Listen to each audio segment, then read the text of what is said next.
ఎడమ వైపు shoulder pain ఇక్కడ చేతు లాగుతున్నప్పుడు మనం చూసుకోవాల్సింది ఏంటంటే మీకు ఈ నొప్పి అన్నది చేతు మూమెంట్స్తో ఎక్కువ అవుతుందా అంటే చేతు ఇలా మీదికి పక్కకి సైడ్కి చేతు మూమెంట్స్తో ఎక్కువ అవుతుంది షోల్డర్ పెయిన్ అంటే యూజువల్లీ మజిల్ పెయిన్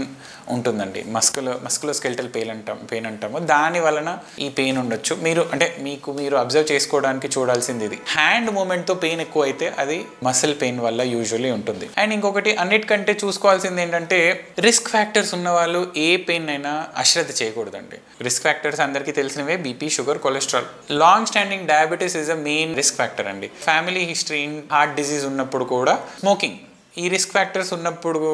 మాత్రం మీరు ఏ సిమ్టమ్స్ని నెగ్లెక్ట్ చేయొద్దు heart attack can present like ఈ షోల్డర్ ఈ చేతి నుంచి ఇలా పాకుతూ వస్తుందండి పెయిన్ అండ్ మెయిన్లీ ఛాతీ ఇక్కడ ఈ పోర్షన్లో పట్టేసినట్టు ఉంటుంది స్వెట్టింగ్ కూడా వస్తుంది స్వెట్టింగ్ కానీ ఇక్కడ మెడలో కానీ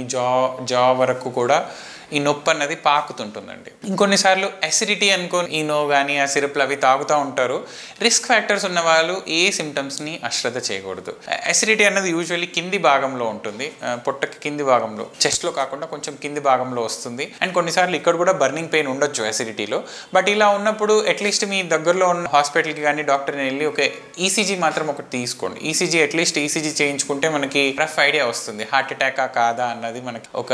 ఇనిషియల్ ఐడియా వస్తుంది హార్ట్ అటాక్ ని అసిడిటీ అనుకొని నెగ్లెక్ట్ చేసినప్పుడు హార్ట్ అటాక్ లో మెయిన్ ఏంటంటే ఫస్ట్ ఇనిషియల్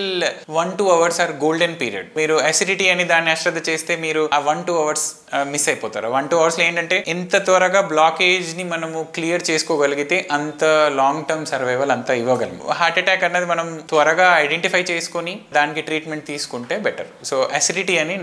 అశ్రద్ధ చేయకూడదు అండ్ ఇంకొకటి చేతు భుజం నొప్పికి ఇంకొక కారణము సర్వైకల్ స్పాండిలైటిస్ కూడా ఇంకొక కారణం సో రిస్క్ ఫ్యాక్టర్స్ ఏవి లేని వాళ్ళు మెడ నొప్పి ఉన్న వాళ్ళు ఇందాక చెప్పినట్టు హ్యాండ్ మూమెంట్ చేసినప్పుడు పెయిన్ వస్తుంది పుల్లింగ్ పెయిన్ వస్తుంది అంటే ఈ